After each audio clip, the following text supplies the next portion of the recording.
amém?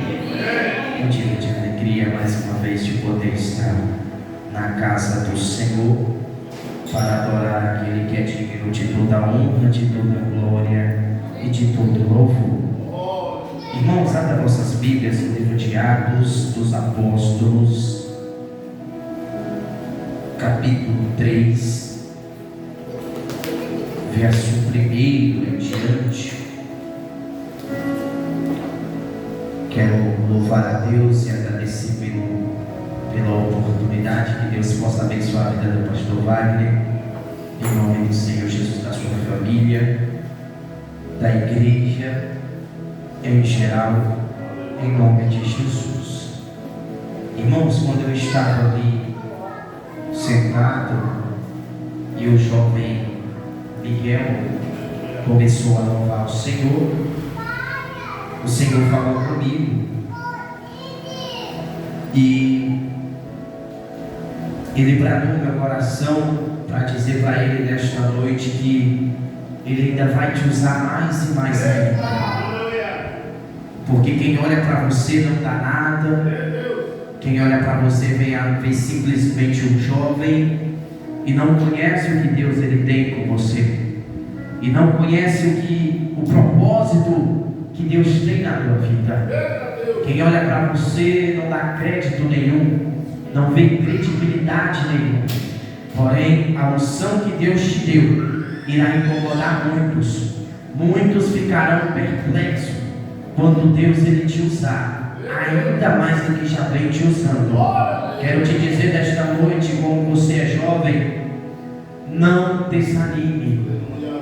Deus ele tem grandes coisas na tua vida. O inimigo ele está furioso contra a tua vida.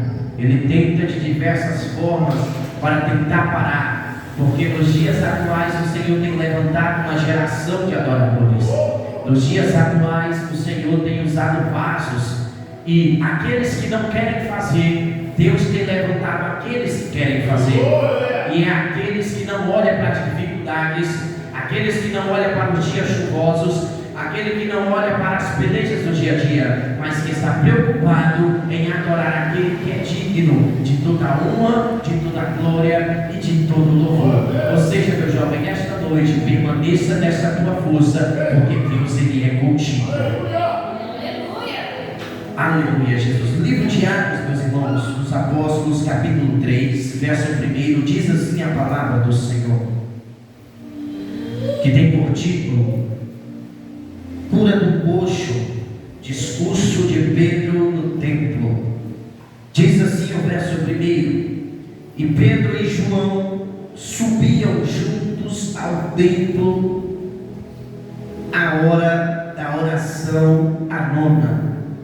E era trazido um varão que desde o ventre da sua mãe era coxo, o qual todos os dias ponham à porta do templo chamada Formosa, para pedir esmola aos que entravam, o qual, vendo a Pedro e a João que iam entrando no templo, pediu que lhe desse uma esmola. E Pedro com João, fitando os olhos dele, disse-lhe: Olha para nós. E olhou para eles, esperando receber deles alguma coisa. E disse Pedro: Não tenho prata nem ouro, mas o que eu tenho, isto te dou. Em nome de Jesus Cristo, o Nazareno, levanta-te e anda. E tomando-o pela mão direita, o levantou, e logo seus pés e artelhos se firmaram. E saltando ele, pôs-se em pé, e andou, e entrou com eles no templo, andando e saltando e louvando a Deus. E todo o povo ouviu andar e louvar a Deus, e conheciam-nos, pois era ele o que assentava a pedir esmola à porta formosa do templo. E ficaram cheios de pasmo e assombro pelo que lhes acontecera. E apegando-se o coxo que fora curado a Pedro e João, todo o povo correu atônito para junto deles, ao ventre chamado de Salomão. E quando Pedro viu isso, disse ao povo: varões israelitas, por que vos maravilhais disto? Ou por que olhais tanto para nós, como se por nossa própria virtude ou santidade fizemos andar este homem? Glória a Deus, aleluia. Podemos aceitar, aleluia. Deus santo, fiel e verdadeiro. Irmãos, nesta noite, neste culto de avivamento, foi falado sobre cura, foi falado sobre milagres, foi também ministrado sobre avivamento. Porém, nós sabemos que para ter avivamento é necessário nós nos desprendermos de algumas coisas que nos impedem de chegar a Deus. Nos dias atuais nós estamos tão presos às redes sociais, estamos presos a um aparelho chamado celular, estamos muito presos ao nosso cotidiano, ao nosso trabalho. Temos mais compromisso com o nosso trabalho, com os nossos afazeres, do que muitas das vezes temos mais compromisso com o nosso Deus, aquele que é o Criador dos céus e da terra, aquele que tem que ser glorificado, aquele que é exaltado diante das nações. Porém, meus irmãos, nesta história aqui, eu consigo notar dois homens que caminharam com Jesus Cristo, dois homens que passaram por um processo de preparação, dois homens que tiveram experiências com Deus, dois homens que desfrutaram da unção, desfrutaram da graça do Senhor. E algo que já me começa a chamar a atenção é que neste tempo era um tempo aonde a igreja estava no começo, era um tempo aonde a igreja começou a se levantar na terra. Mas algo me chama a atenção, que no livro de Lucas, capítulo 5, verso 1 em diante, o Senhor Jesus Cristo está no início do seu ministério. A Bíblia relata também no livro de Mateus, quando o início do ministério de Jesus. Porém, no livro de Lucas, capítulo 5, do verso 1 em diante, vai dizer que Jesus estava ali perto do lago de Genezaré. E agora Jesus estava andando pela orla e contempla alguns pescadores naquele lago ali. E agora aqueles pescadores estavam lavando as suas redes. Era no período da manhã. A Bíblia deixa bem claro que agora Jesus está caminhando no período da manhã e avista alguns pescadores. E agora Jesus se aproxima daqueles pescadores, junto ia com ele uma multidão. E agora aquela multidão estava acompanhando Jesus. E eu imagino Jesus apertado pelaquela multidão. Jesus agora vê uma estratégia. Jesus agora vê uma situação favorável para que ele pudesse parar um pouquinho e pregar a palavra do Senhor. E agora algo me chama a atenção, é que Jesus vai diretamente num homem chamado Simão Pedro. E esse Simão Pedro estava pescando a noite inteira. Agora passa-se a noite, chega no período da manhã. Eles estão ali lavando seus equipamentos, as suas redes, que era o seu ganha-pão, que era a sua ferramenta de trabalho. Mas algo me chama a atenção, é que agora eles estão lavando as suas ferramentas de trabalho, e Jesus pede a Pedro o seu barco emprestado.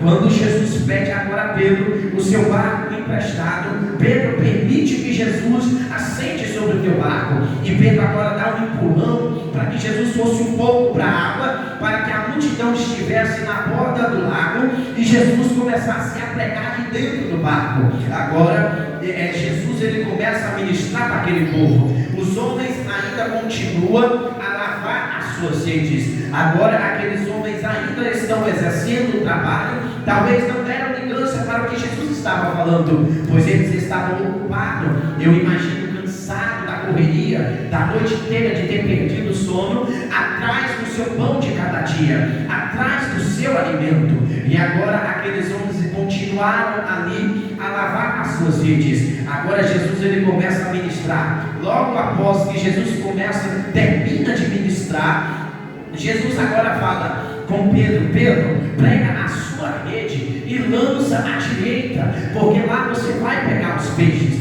E agora Pedro, eu imagino Pedro dizendo para Jesus: mestre, ele já começa dizendo: mestre, nós pescamos a noite inteira e nada pegamos, mas pela tua palavra eu lançarei a rede. É algo muito forte isso aqui, é algo interessante. Porque o Senhor Jesus agora, Pedro e João não conheciam a Jesus, porém agora Jesus ele dá uma ordem direta. Talvez aquele homem pudesse ter estranhado aquela ordem, mas mesmo assim eles foram e lançaram a rede. Quando eles lançam a rede pela palavra do Senhor, agora o milagre acontece. Agora eles conseguem uma grande pesca. E agora eles contemplam que eles podem ter a ciência das águas, eles podem conhecer e saber verificar onde o peixe pode estar, mas quem é dono do peixe, quem é dono das águas é Jesus Cristo de Nazaré, aquele que tem controle sobre a minha e sobre a tua vida, aquele que tem controle sobre o teu trabalho, aquele que tem o controle sobre a tua família, aquele que tem o controle sobre esta cidade, aquele que tem o controle sobre esta nação, aquele que tem o controle sobre a nação brasileira. Eles entenderam agora. E agora Pedro vendo aquele negócio fala: Jesus, fala, mestre, afasta-se de mim, porque eu sou um pecador. Olha que negócio interessante. Pedro agora começa a viver uma experiência sobrenatural. Pedro agora ele segue uma ordem e recebe um milagre. Agora ele começa a viver uma experiência com Deus. Porém ele reconhece que ele é falho, ele reconhece que é pecador. Muitas das vezes na minha e na tua vida é desse jeito. O Senhor ele nos presenteia, o Senhor ele opera milagre nas nossas vidas, e muitas das vezes nós esquecemos que Jesus ele é poderoso e que nós somos falhos, e esquecemos que nós somos pecadores. Porém com Pedro foi diferente. Pedro agora falou: mestre, afasta de mim, porque eu sou pecador. Porém Jesus, querendo estar perto de Pedro e de João, Jesus agora fala com eles, fala: vinde a mim, pois eu agora vou fazer vocês pescadores de homens. Olha que negócio interessante. Porém eu parei para meditar nesta palavra e eu achei algo interessante nisso. Pedro e João tinham agora o seu trabalho. Pedro e João tinham a sua fonte de renda. Imagina se Jesus chega naquele momento e simplesmente fala: larga tudo que você está fazendo aí, agora você vai me seguir, porque eu vou fazer você pescadores de homens. Porém, imagina se Jesus não tivesse demonstrado o seu poder. Será que aqueles homens seguiriam a Jesus? Eu creio que não. Você já imaginou alguém chegar para você e falar: larga tudo que você está fazendo, larga o seu emprego, porque eu tenho um negócio para fazer com você. Você vai me seguir e tu vai ser pescador de homem. Eu imagino na tua mente você pensando: rapaz, eu nem te conheço, não sei de onde tu vem, como é que você me faz um convite desse? Será que lá na frente não é uma cilada? Será que lá na frente não é uma emboscada? Não. Porém Jesus primeiro ele demonstrou o seu poder. Jesus porém primeiro ele demonstra o que ele tem, ele demonstra a autoridade que ele tem sobre todas as coisas, a autoridade que ele tem sobre o homem, a autoridade que ele tem sobre o mar, a autoridade que ele tem sobre os peixes, e depois ele faz o convite. Talvez você não entendeu. Para você estar aqui nesta noite, Jesus ele já fez algo por você. Você não está aqui simplesmente por uma simples motivação, não. Se você está aqui nesta noite é porque você reconhece que você é falho, é porque você reconhece que você é pecador, é porque você reconhece que sem Jesus você não é nada, é porque você reconhece que Jesus ele já fez algo pela tua vida. Você não está aqui em vão nesta noite. Mas vamos andar, a hora não espera. E agora aqueles homens começam a seguir a Jesus. É interessante que aqueles homens eles tinham conhecimento das águas, eles tinham conhecimento do peixe, eles sabiam lançar uma rede, eles sabiam remar, porém aqueles homens não tinham estudo, eles não sabiam ler, não sabiam escrever. Naquela época, quem sabia ler, quem sabia escrever, era do alto padrão da sociedade, era do alto escalão da sociedade. Mas por que eu estou dizendo isso? Já já você vai entender. Agora Agora aqueles homens começam a seguir a Jesus e começam a viver experiências com Jesus. Eles passam a seguir a Jesus, e no meio do caminho Jesus agora ele começa a falar com aqueles homens. Jesus agora começa a demonstrar o seu poder, curando enfermos, expulsando demônios, e os discípulos de Jesus agora, Pedro e João e os demais, estão contemplando a majestade do Senhor. E algo que me chama a atenção é que aqueles homens não tinham estudo, mas agora estavam tendo experiências com Deus. Olha que negócio interessante. Dessas algumas experiências, eu posso relatar para os irmãos nesta noite que Pedro e João contemplaram Jesus andar sobre as águas. Pedro e João contemplaram Jesus acalmar a tempestade. Pedro e João contemplaram o Senhor curar a sogra de Pedro, que estava enferma. Pedro e João contemplaram a transfiguração do Senhor. Pedro e João tiveram experiências como essa no livro de Lucas capítulo 5, da grande pesca maravilhosa. Então aqueles homens foram acumulando bagagem com o Senhor. Aqueles homens foram tendo aprendizado, e agora eles tinham bagagem para contar, tinha histórias para relatar através do poder do Senhor. No capítulo 10 do livro de Mateus, vai falar que o Senhor agora deu autoridade e poder para os discípulos, para expulsar demônios, para curar os enfermos e etc. Assim vai. Porém, agora os discípulos não usaram daquela autoridade, e Jesus ele começa a testar a fé dos discípulos. Chega um certo momento que Jesus agora manda os discípulos passar para a outra banda do mar, e no meio dessa ida deles, o mar agora se aflora, vem uma grande tempestade e os discípulos ficam com medo. Porém, Jesus aparece andando sobre as águas e eles temem. Porém, agora Pedro, com ousadia, pede para que o Senhor fizesse com que ele andasse sobre as águas. Pedro agora faz prova de Deus, falando: se és tu mesmo, faça com que eu ande sobre as águas. E agora Pedro ele começa a flutuar sobre as águas. Porém, eu imagino Pedro andando sobre as águas e começa a bater um vento do lado, uma tempestade do outro. E agora ele perdeu o foco da direção. Muitas das vezes na minha e na tua vida é assim. Nós começamos a trilhar, a caminhar com Jesus, mas quando nós começamos a olhar para as dificuldades, quando nós começamos a olhar para as diversidades do dia a dia, quando começamos a olhar para o problema, nós perdemos o foco e acabamos caindo. E agora algo me chama a atenção, é que vai passando-se o tempo, aqueles discípulos vão criando experiências, vão tendo experiências com o Senhor, e vai chegando agora no livro de Atos. No livro de Atos, o Senhor ele fala para que os discípulos ficassem em Jerusalém, até que no alto sejasse revestido de puro poder. Então, no capítulo 2 do livro de Atos, os discípulos agora são cheios do poder de Deus, e agora eles começam a fazer a obra. E um dos grandes marcos que tinham era Pedro, que agora era apóstolo de Cristo. A transformação começou na vida de Pedro, e agora ele começa a pregar a palavra, agora ele começa a ministrar, agora ele começa a curar pela autoridade que o Senhor havia lhe dado. E agora ele começa a ter algumas experiências a mais.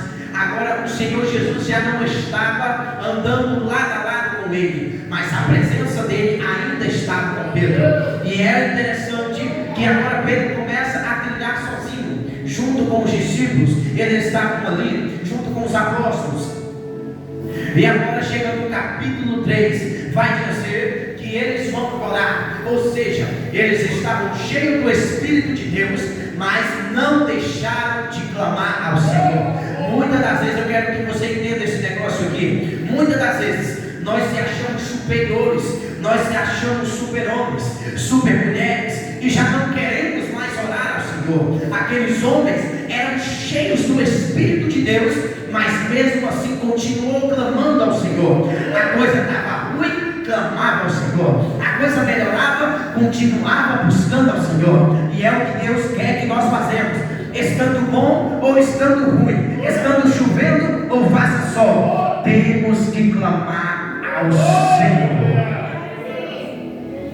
Aleluia.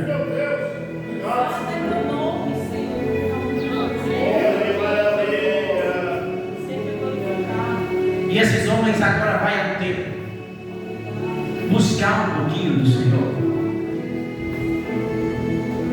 Porém, quando esses homens estão chegando próximo ao templo, havia um homem que era levado e colocado à porta do templo. E esse homem, ele era coxo, ou seja, ele não podia andar.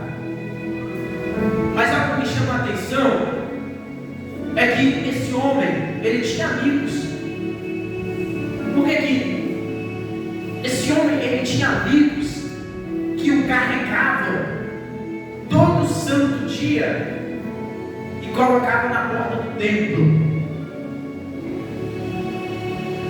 Esse homem, ele tinha amigos que lhe auxiliava naquilo que ele não podia fazer.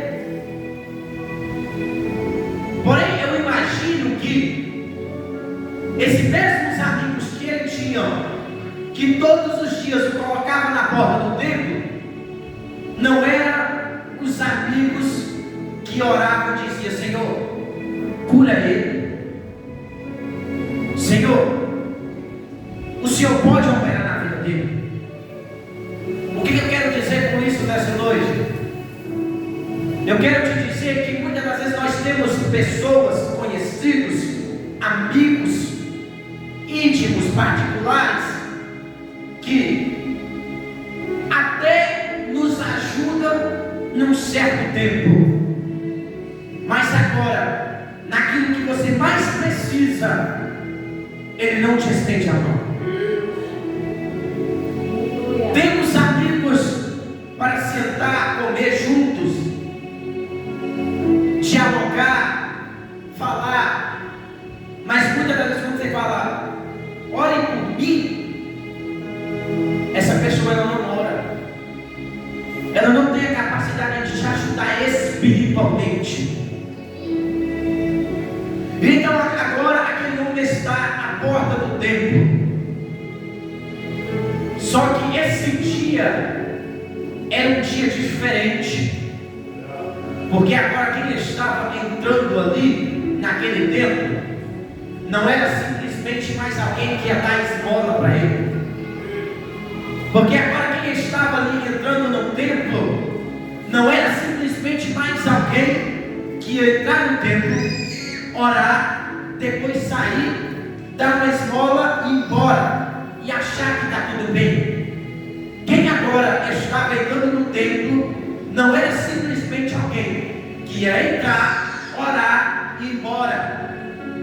Não, mas era alguém que estava entrando no templo, um homem cheio de Deus. Quem estava entrando agora no templo eram dois homens cheios da graça do Senhor. Homens agora que outrora tiveram experiências com Deus e agora tinha a autoridade do Senhor para expulsar os demônios, para curar os enfermos e para pregar a palavra. Ou seja, o que eu quero te dizer nesta noite? Nos dias atuais, não adianta eu e você ter posição na sociedade, sermos conhecidos pela alto escalão da sociedade, se não tivermos a autoridade de Deus. Nós que dizemos ser servos do Senhor, precisamos não simplesmente entrar pelas portas da igreja, orar e ir embora, e não fazermos o que o Senhor nos ordenou, mas precisamos ter autoridade para curar os enfermos, para libertar aqueles que estão oprimidos, para libertar aqueles que estão cativos na mão do inimigo. O que o Senhor requer de nós nesta noite é que tenhamos autoridade. Para ter avivamento tem que ter autoridade. Para ter avivamento tem que ter unção. Para ter batismo com o Espírito Santo tem que ter intimidade com Deus. E esses homens agora tinham intimidade com Deus.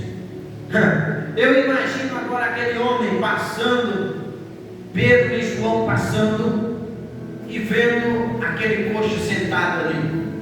Talvez aquele cocheiro estendeu a mão, falou: me dá uma esmola. Talvez já esperando não, ou talvez esperando depois eu passo aí, depois eu te ajudo, depois eu te dou alguma coisa. Mas agora aqueles homens vendo aquela situação diante da porta da casa do Senhor, e algo me chama a atenção, é que muitas das vezes nós estamos vendo a situação acontecer e não estendemos as mãos para ajudar. Nós vemos alguém pedir algo para comer, mas não ajudamos esta pessoa. Nós viemos para o culto, dizemos que estamos adorando, mas quando chega lá fora, não temos a capacidade de ajudar quem precisa. Eis um grande problema na sociedade atual. Dizemos que somos servos do Senhor, dizemos que adoramos ao Senhor, mas não exercemos de misericórdia para aqueles que estão lá fora precisando. E agora aqueles homens, eu imagino eles chegando e olhando para aquele homem e dizendo assim: olhem para nós. E Pedro, com toda a autoridade do Espírito Santo, ele diz: eu não tenho prata e nem ouro, mas o que eu tenho eu te dou. Levanta e anda em nome de Jesus Cristo. Pedro não disse: levanta e anda no meu nome.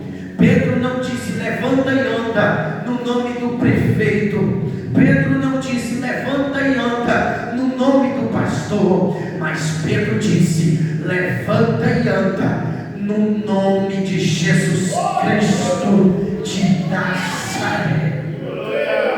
Aleluia, Deus. Eu quero te dizer que Jesus ele não te dá autoridade para você se engrandecer.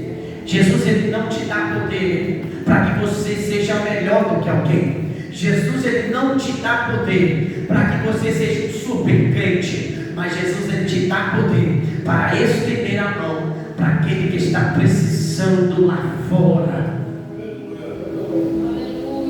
E algo me chama a atenção é que Pedro pega na mão daquele homem e coloca ele de pé. E aquele homem agora firma os seus pés. E agora ele começa a andar.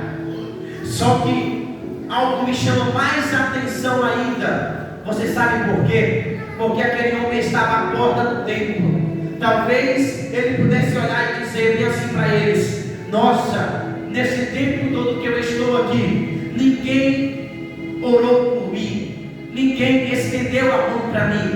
Ele simplesmente poderia ter se revoltado no seu coração e ter ido embora. Mas quando aquele homem se coloca de pé, ele entra para a casa do Senhor e vai adorar a Deus. Ele entra para a casa do Senhor. Ele não vai adorar a Pedro, ele não vai adorar a João, mas ele foi adorar a Deus, porque ele sabia que não foi Pedro e João na sua força carnal como que exerceu aquele milagre, mas foi pela autoridade do Senhor que o milagre aconteceu. Aleluia, Jesus. Eu quero te dizer que eu e você não somos nada, somos apenas instrumentos na mão do Senhor. Eu e você somos servos, e servos é para servir. Servo não é para se achar melhor do que alguém. Servo não é para ser visto, mas servo é para servir. E então aqueles homens exerceram de misericórdia, a misericórdia que Jesus ensinou há tempos atrás, porque os fariseus e os escribas diziam: olha lá, eles se assentam com pecadores e comem com eles. Jesus entrava em grande discussão contra os fariseus e os escribas, porque os escribas e os fariseus não exerciam de misericórdia. E muitas das vezes nós estamos sendo fariseus, porque muitas das vezes não exercemos de misericórdia para o nosso próximo, para aqueles que estão precisando lá fora. E então agora, aqueles homens recebendo a autoridade do Senhor, exerceram de misericórdia. O que é que eu quero que você entenda nesta noite? É que precisamos usar de misericórdia aquilo que o Senhor nos proporcionou. Eu quero te dizer que o Senhor Ele não te deu o dom de você pregar, de você orar, de você louvar, simplesmente para você chegar aqui no altar e louvar, pregar, orar, não. Mas é para você usar lá fora de misericórdia para aqueles que precisam. Eu quero te dizer que você não precisa guardar rancor de seu ninguém. Você não precisa guardar esta mágoa de alguém. Mas faça como Jesus. Use de misericórdia. Porque alguém não dá nada para quem está lá jogado no mundo das drogas, na prostituição, na bebedeira. Mas você foi chamado para servir. E se você foi chamado para servir, use o que o Senhor te deu. Amém, meus queridos irmãos? Foi esta a palavra que o Senhor me deu nesta noite. E para finalizar, eu quero que você entenda. Aquele homem entrou no templo e foi glorificar ao Senhor. Eu quero te dizer que outrora talvez alguém olhava para você e não dava nada. Outrora você estava perdido mundo afora. Porque a maioria de nós hoje tem um passado. E esse passado muitas das vezes é um passado que nós não nos orgulhamos. Mas o Senhor, com sua infinita bondade e misericórdia, nos chamou para servir. Ou seja, o Senhor nos resgatou lá de fora. E se o Senhor nos resgatou, é para que nós possamos também resgatar quem está lá fora. Ou seja, eu quero que você entenda nesta noite que você é servo do Senhor. Que aquilo que o Senhor lhe proporcionou, use para a obra do Senhor. Amém, meus irmãos? E aqui eu quero agradecer a minha rica oportunidade em nome do Senhor Jesus. Que Deus possa abençoar a vida do pastor Wagner nesta noite, por esta oportunidade. E precisando, estamos aqui para fazer a obra em nome de Jesus. E aqui eu agradeço a minha oportunidade.